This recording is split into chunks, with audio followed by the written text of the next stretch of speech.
buyers, do you always have a buyer's agency agreement? Okay, that's a good question. No.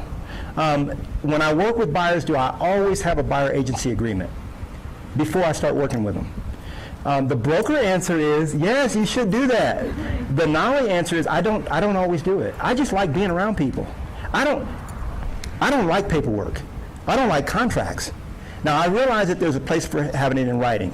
You know, God didn't just tell us stuff, he put it in writing. It's like, it's a book, the Bible, right? So he didn't just say, hey, by the way, he put it in writing. So there is something to be said about putting it in writing. My personality profile, I'm usually pretty good at getting people to know, like, and trust me. And so they just feel comfortable working with me. They know that I'm there to educate them. I'm not going to harm them.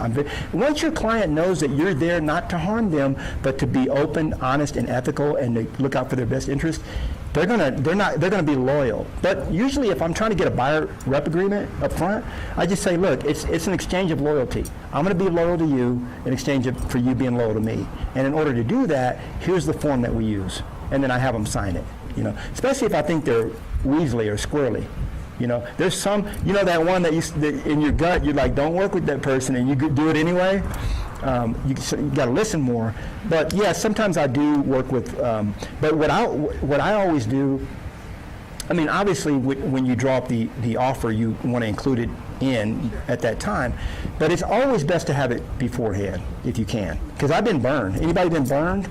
Yeah, I've been burned. Yeah. And if they won't sign it up front, it is a sign that there's something, you know, going on there. I mean, they're not that there is something, that it's just a sign for you to question there might be something else going on.